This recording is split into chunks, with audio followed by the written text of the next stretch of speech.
나라를 한번 제2의 혁명을 일으키려면 농지개혁, 산지개혁, 개발제한구역 개혁해야 된다.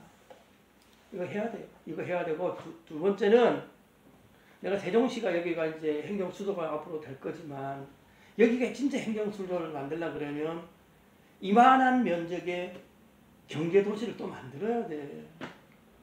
무슨 얘기인가 하면 지금은 우리가 중앙정부만 내려왔잖아요. 여기에.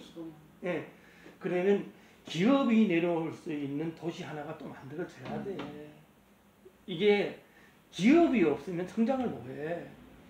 그리고 서울에서 빼내야 될 게 기업 말고 뭘 빼내야 되냐면 대학교를 빼내야 돼. 서울에서. 그것 때문에 몰리는 거죠. 서울에서 연고대, 서울대만 빼내면 학번 때문에. 예? 그러니까는 근데 이제 만약에 기업도 빼내고 대학도 빼낸 다음에 서울 애들이 난리를 나겠지. 그러니까 거기서 나는 이래 생각을 해. 그래서 대학은 내비두고 기업은 세종시로 옮겨놔야 돼. 거기 저가 좋네. 그 오송 가는 그 평야. 하여튼 그건 작아요. 그건 작고. 작아요? 한 2천 지금 여기가 2,200만 평이잖아요. 2,200만 평이에요? 네, 우리가 세종시가 행복도시 2,200만 평이야. 한 2,200만 평의 기업 도시를 또 만들어야 돼. 어디 그런 땅이 어디 있어? 많어. 여기 있어요? 그럼요, 많죠. 세종에? 세종이 많죠. 근처에? 그렇지. 고복조수지를 중심으로 그 뒤쪽 뭐 전동 전이 쪽에는 천지지 땅. 그러니까는 물론 글로 갈지 공주로 갈지 그건 누구도 몰라. 근데 세종이 클라 그러면 이제 그 정도의 도시를 또 만들어야 돼. 그 정도의 도시를 만들어야 돼. 그렇게 내가 생각하는 산지개혁, 농지개혁, 개발제한구역 개혁, 그 다음에 행정중심 복합도시가 아닌 경제중심 복합도시 정도는 만들어서 우리나라를 다시 한번 재창조하는 이런 시대를 터뜨려야 돼. 저는 그런 대통령이 한번 나올 거라고 봅니다. 저는 그래 생각해요. 그런 대통령이 나와야 돼. 그런 대통령이 박정희나 노무현이나 이런 사람들이 또 나와야 돼. 진짜 내가 그러잖아요. 그 대통령 중에서 쓸모없는 사람들이 몇 명 있다고. 그런 대통령 말고 진짜 대통령이 그래서 우리 그런 사람을 뭐라고 불러? 영웅이라 부르죠. 영웅. 이런 사람들이 좀 나와야 되는데 과연 그런 시대가 올지 안 올지는 저도 모르겠어요. 그렇지만 저는 그렇게 생각해요. 그런 시대가 온다. 그러려면 앞으로 어디 땅을 갖고 있어야 돼? 농촌 땅을 갖고 있어야 돼. 용도지역 바뀌면 돈 돼, 안 돼? 됐죠. 돈 되죠. 근데 안 바꿀 수도 없어. 이제 바꿔야 돼. 왜? 농촌의 인구를 늘리자면 방법이 없어. 이제는 농지개혁 해야 돼. 아이 1억 준다고 해결이 돼, 안 돼? 저걸로 해결이 안 돼. 안 되죠. 예. 그때뿐이야. 땜질이야. 예? 땜질이야. 물론 1억 갖고 애 놓는 건 놀 수는 있겠죠. 그렇지만 그거는 원천적인 게 해결이 안 돼. 원천적인 해결이 되는 거는 농지개혁을 해서 농촌의 인구가 늘어나는 걸 만들어줘야 돼. 그거는 농지개혁뿐이 없어. 답이 없습니다. 답이 없어. 농지개혁뿐이 답이 없어. 농지개혁, 개발제한구역 개혁, 산지개혁을 해서 시골 인구도 늘어나고 외국 사람도 한국에 와서 살고 싶어하는 그런 세상을 우리가 만들어 가야 되는데 그런 이제 박정희나 노무현이나 이런 영웅 같은 대통령이 한번 탄생을 하지 않겠나. 저는 그렇게 봅니다. 근데 저는 이런 생각은 공무원 출신은 아니다. 항상.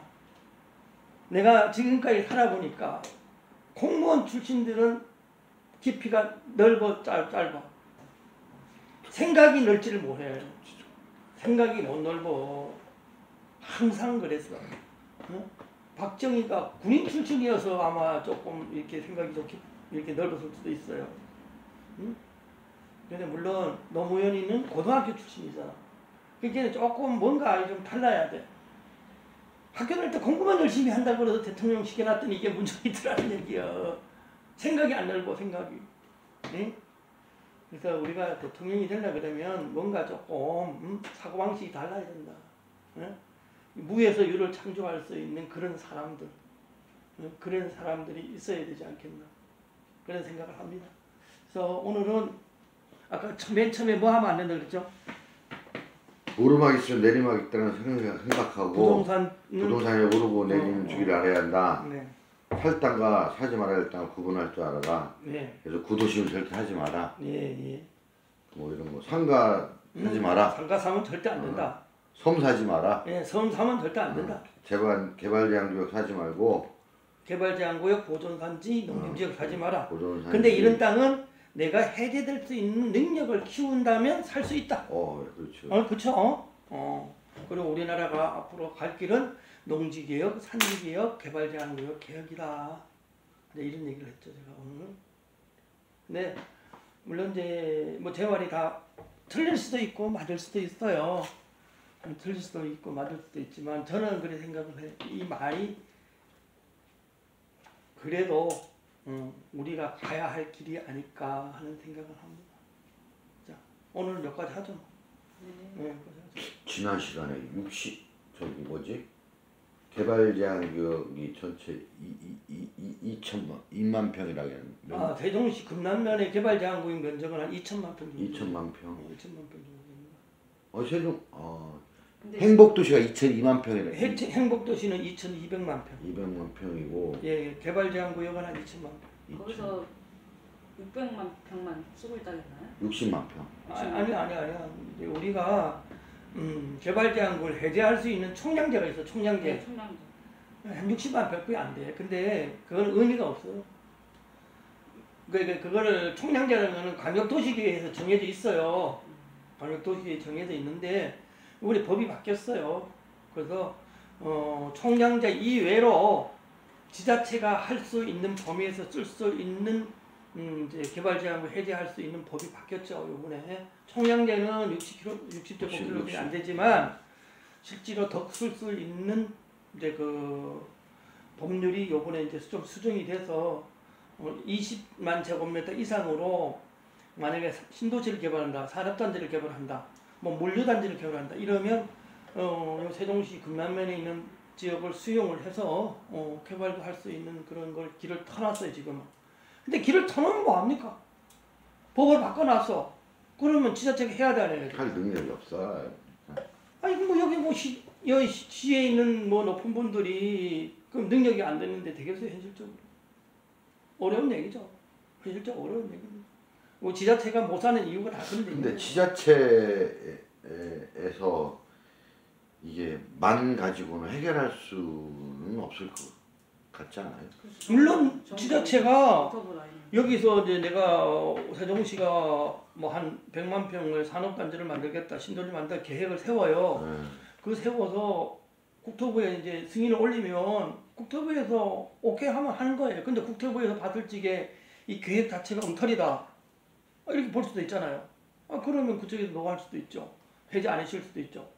그렇지만 해제할 수 있는 건 다 만들어놔서 법률적으로는 지금.